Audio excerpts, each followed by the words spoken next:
Jaliyekî ve êriş û tundiya hêza tundreviya Daişê û jaliyê din ve jî êrişên wekî Charlie Hebdo'yê Müslümanan gelekî zêde diponijînin. Ji bo vê yekê Müslüman di navbera xwe de binirxînin û guftûgo bikin, konferanseke mezin hat li darxistin. Gelek welatî ji bo guhdarkirinê hatin navenda çandeya Cigerxwînê.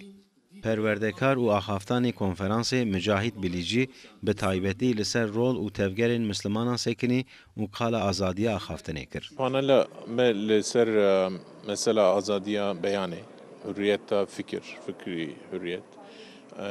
Li ser wî bû me behsa münasebeta insan û ziman.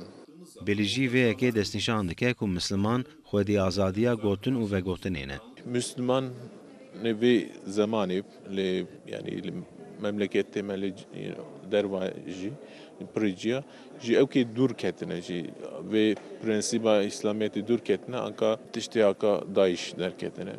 Hereketê ku zulmê dikin û qetleama dikin û li şingalê zulm kirin. Axaftvan û perwerdekarê zanîngeha bajêriya New Yorkê Mücahit Bilîcî diyar dike ku divê Müslüman li xwe mikûr werin. Müslüman wexta ku dema ku Hristiyan tişkî bêjin ya jî milletê Ewropa tişkî bêjin em derhal radivên divên çawa wisa divên evana neyarên me nevesa. Lêbelê em xwe rexne nakin, em xwe sual nakin, em xwe ew nakin yani gerem hinkî suc û qebehet li xwe bivînin. Kendini anlamaya çalışan insanın yolu mutlaka dile düşüyor.